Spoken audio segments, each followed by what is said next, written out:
क्या लग रहा है अनुराग ओझा, जितने करीब 2024 का चुनाव आ रहा है, गर्मी बढ़ती जा रही है पार्टियों में? मैडम देखिए, जब तक गर्मी नहीं बढ़ेगी तब तक प्रधानमंत्री जी को हम हरा नहीं पाएंगे। प्रधानमंत्री जी को अगर हराना है तो सबको एकजुट होना चाहिए। 23 तारीख को तो ऐसे सब एकजुट हो ही रहे हैं। हाँ। प्रधानमंत्री जी को मतलब अगर उनका कोई तोड़ है तो विपक्ष जब तक मजबूत नहीं होगा तब तक उनको हम तोड़ नहीं पाएंगे, और ईवीएम जब तक नहीं हटेगा तब तक भारतीय जनता पार्टी का कोई तोड़ नहीं है। पहले एक आंदोलन ईवीएम के खिलाफ हो जाना, तो एक ईवीएम के खिलाफ अगर एक आंदोलन हो जाए, कमल ही नहीं महाराज पूरा तालाब न सूख जाए तो कहना। आप कह रहे हैं कमल ना सूख जाए, तो कहा तो है कमल तो कीचड़ में ही खिलता है अनुराग ओझा, शायद पता नहीं कैसे कैसे मंजर अभी आने लगे हैं। और गाते गाते लोग चिल्लाने लगे हैं, बदल दीजिए अपने तालाब के पानी को, क्योंकि कमल के फूल भी अब मुरझाने लगे हैं। मुरझाता नहीं है, कीचड़ में खिलता है कमल का फूल। अब जाके देखिएगा ना, देखिए बहुत सवाल पूछ रहे हो, आपके सर को फोन कर रहे हैं, नौकरी वोकरी चली जाएगी, याद है ना। और एक और भी उन्हीं के हैं सांसद, तो भाग रहे। मैडम देख लीजिए, आपकी चैनल कल से चला नहीं पाओगे, हम सर को फोन कर रहे हैं। एक मिनट, क्या नाम है न्यूज प्लेटफॉर्म? हेलो, अरे भैया कैसे कैसे प्रियंका जी को भेज देते हो, क्या ड्रामा चलाती हैं फालतू में, इनको बंद करवाइए, कल से इनको भेजिएगा मत, नौकरी चली जाएगी। मैडम ध्यान रखिए, माफी मांगिए अभी। अच्छा, माफी क्यों मांगी जाए आपसे? माफी नहीं मांगोगे तो नौकरी गई, समझ जाओ, समझ रही हो ना।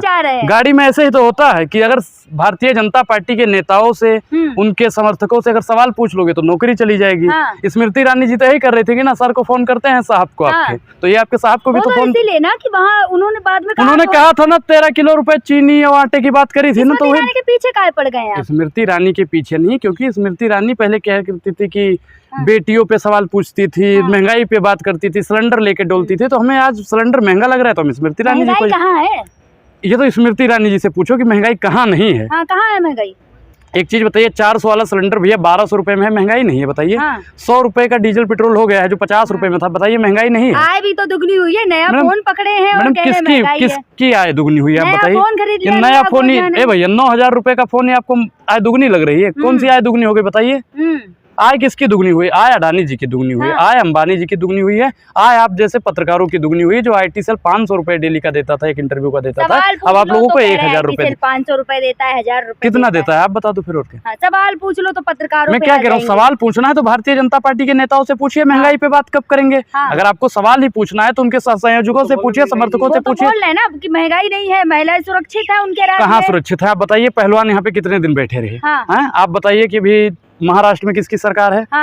वहाँ पे भी तभी तो मोदी जी ने कहा है, आप जैसे लोगों ने सुपारी ले रखी है बदनाम करने की मोदी जी। प्रधानमंत्री जी की छवि हम खराब कर रहे हैं। प्रधानमंत्री जी अपनी छवि अपने आप ही खराब कर रहे हैं। ना महंगाई का माँ लेते हैं, ना बेरोजगारी पे बोलते हैं, ना महिला सशक्तिकरण पे बोलते हैं। जो अन्नदाता है किसान, उसी पे भी बात नहीं करते हैं। किसानों को देखा है मैडम 1 साल से ज्यादा। गांधी भारत का अपमान कर रहे हैं अनुराग। राहुल गांधी ने क्या कर दिया है बताओ? भारत का अपमान किया? कोई अपमान नहीं है, सवाल पूछना भारत का अपमान है। अनुराग ठाकुर ने कहा है ये बात। अनुराग ठाकुर मैडम, मुझे लगता है कि भारतीय जनता पार्टी वालों को एक नशा हो गया है। उनको सत्ता का नशा हो गया है कि कोई कुछ भी बोले उसे उठ पिटांग बता दो। भारतीय जनता पार्टी राहुल गांधी के सवालों से डर चुकी है। राहुल गांधी की तो हिम्मत है तो मैडम सवालों, अगर हिम्मत है भारतीय जनता पार्टी में तो राहुल गांधी के सवालों का जवाब दें। इसमें रानी देती है, साध्वी प्रज्ञा ठाकुर देती है, अनुराग ठाकुर जवाब देते हैं, और आप बात कर रहे हैं। संसद में जब वो कहे नहीं निकला था किसी का, ये तो कह रहे हैं कि हाँ राहुल गांधी ने छवि खराब कर दी, फलाना कर दिया, ढिमकाना कर दिया, सिर्फ और सिर्फ अफवाह फैला रहे थे। इन लोगों को मैडम माफी मांगनी चाहिए राहुल गांधी से। राहुल गांधी 24 में देखना प्रधानमंत्री बनेंगे पूर्ण बहुमत। अच्छा, प्रधानमंत्री राहुल गांधी को बनाएंगे? क्योंकि काबिलियत अब आज के दौर में अगर देखा जाए तो राहुल गांधी में ही प्रधानमंत्री। 24 की तैयारी कर रहे हैं, आप कह रहे हैं राहुल गांधी? तैयारी तो बहुत लोग कर रहे हैं, तैयारी करने से थोड़ी होता है। एग्जाम में मैडम आपने देखा होगा कि पेपर देने के लिए बहुत बच्चे तैयारी करते हैं, लेकिन फर्स्ट आता है कोई।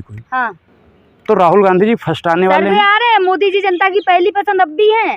राहुल गांधी पहली पसंद है, वो तो मैं भी मानता हूँ। मैंने कहा मोदी जी, मैडम बात को दोहराइए, मैं सही बोलिए जो पहले सर्वे आ रहा है जिसमें अब भी मोदी जी जनता की पहली पसंद। सर्वे कौन करवा रहा है? आज तक वाले करवा रहे हैं, NDTV वाले करवा रहे हैं, ABP वाले करवा रहे हैं। और ये सब चैनल किसका है मैडम आप बताइए?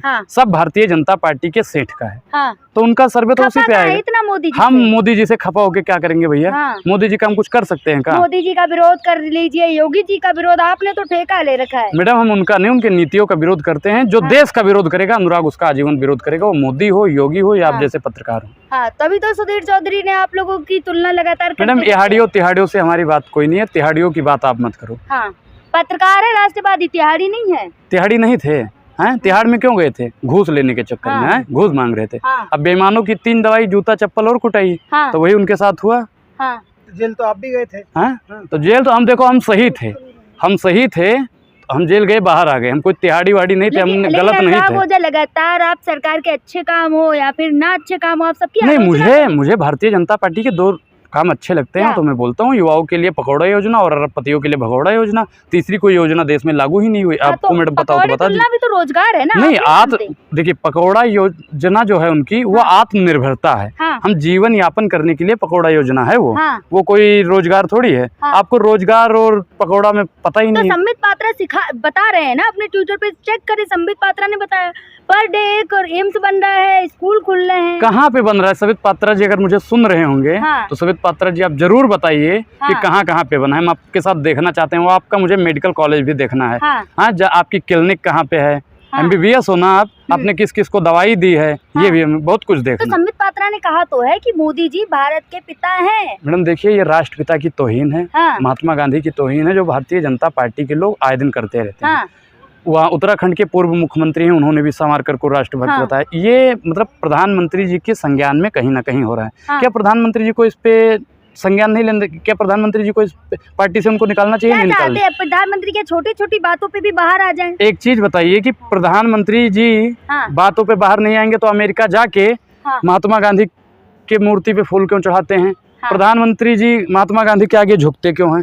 सावरकर की मानते हैं ना? अगर वो मानते होते तो राष्ट्रपिता का आए दिन अपमान होता रहा है, और ये भारतीय जनता पार्टी के लोग बोल क्यों नहीं रहे हैं? ये बात पूछता है। संबित पात्रा ने उनको राष्ट्रपिता बोल दिया। राष्ट्रपिता कौन है मैडम, आप बताइए? महात्मा गांधी हैं। गांधी जी हैं।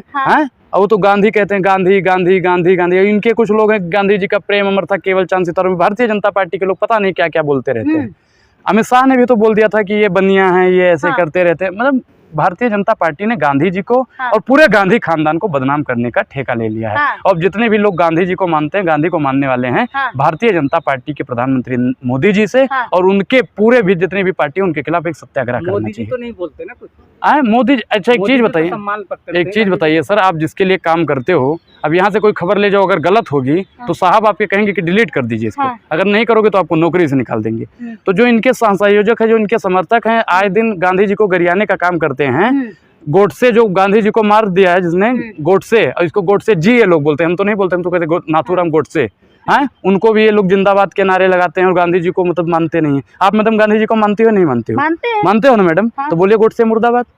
कोई भारतीय जनता पार्टी का एक भी नेता नहीं बोलेगा। बोला तो है सुप्रिया सेनेट ने जब डिबेट में। तो हम तो कहते हैं गांधी जी जिंदाबाद, गोडसे मुर्दाबाद। सुप्रिया किस पार्टी से? कांग्रेस से है ना? फिर आप उनको बीजेपी से थोड़ी तुलना करते। बीजेपी वाला कोई बोल दे गोडसे मुर्दाबाद। बीजेपी वाले नहीं बोला है, सुप्रिया सेनेट ने करवाया था उनसे। अरे तो एक ने बोल दिया होगा ना, वो तो मजबूरी रही होगी। मजबूरी में तो वही है ना कि जब तो बाबा रामदेव लगातार पूछ रहे हैं 24 में, मोदी नहीं तो कौन? मोदी नहीं तो राहुल गांधी, मोदी नहीं तो पूरा विपक्ष। राहुल गांधी क्यों? चुनाव भी नहीं लड़ सकते राहुल गांधी चुनाव नहीं लड़ सकते। देखो ये आप नहीं तय करोगे, लड़ेंगे क्यों नहीं लड़ेंगे? अगर वो नहीं लड़ेंगे तो प्रियंका गांधी जी लड़ेंगे, सोनिया गांधी जी हैं, और भी विपक्ष में लोग हैं। गांधी परिवार का एग्जांपल दे रहे हैं कि गांधी परिवार 2024 में। मैडम एक चीज बताइए, IIT किसने बनवाया? एम्स किसने बनवाया? LIC किसने बनवाया? जितना भी यहाँ पे काम हुआ है सब गांधी परिवार ने करवाया है। बता दीजिए भारतीय जनता पार्टी के लोगों ने क्या किया है? जेपी नड्डा ने कहा है कि 2014 से पहले देश रेंग रहा था, अब दौड़ रहा है।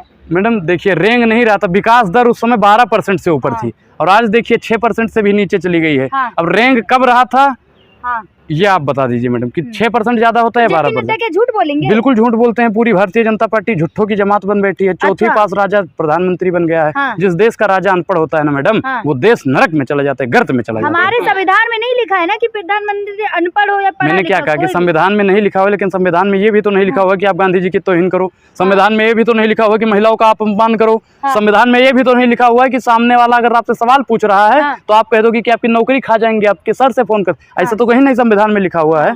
आप संविधान भारतीय जनता पार्टी के लोगों को पढ़ाइए, हमको पढ़ाने की आवश्यकता नहीं है। आप ही तो कह रहे थे ना, इसमें तिरानी चुप है, कुछ बोल नहीं रही, तो बोल दी है ना। यही बोल दिए हैं कि आपकी नौकरी खा जाएंगे, ये बोलना है। तो बोलना तो है। महंगाई पे स्मृति ईरानी जी कब बोलेंगी? जब 400 वाला सिलेंडर होता था, 1 रुपया बढ़ जाता था, तो यही मैडम जंतर मंतर पे स्मृति ईरानी जी डोला करती थी। जो 1 रुपया चीनी पे बढ़ जाता कर रहे थे, इसीलिए उन्होंने बोला। कौन सा ये? अच्छा एक चीज बताइए, महंगाई बढ़ रही है तो जनता का अपमान कौन कर रहा है? महंगाई बढ़ाने वाले लोग कर रहे हैं। सवाल पूछने वाला पत्रकार अपमान नहीं कर रहा है। पत्रकार जो सवाल पूछ रहा है गोदी सेठ से और उनके पत्रकार, उनके समर्थकों से वो सच्चा पत्रकार है, वो चाहे नेशनल मीडिया का हो या फिर सोशल मीडिया का हो। लेकिन एक खबर आपने भी सुनी होगी बुलंदशहर की, जिस तरीके से वहाँ मंदिरों की तोड़फोड़ हुई थी, सुधीर चौधरी जो न्यूज़ चलाई थी। मैडम देखिए, मंदिरों की तोड़फोड़ या मस्जिदों की तोड़फोड़ दोनों गलत है। किसी भी धार्मिक स्थल को तोड़ना या फोड़ना गलत है। हाँ, वो हिंदू मुसलमान कर दिया था ना सुधीर चौधरी की तो आदत ही है भैया, जितने भी चैनल वाले हैं इन लोगों की तो आदत है ना हिंदू मुसलमान करना।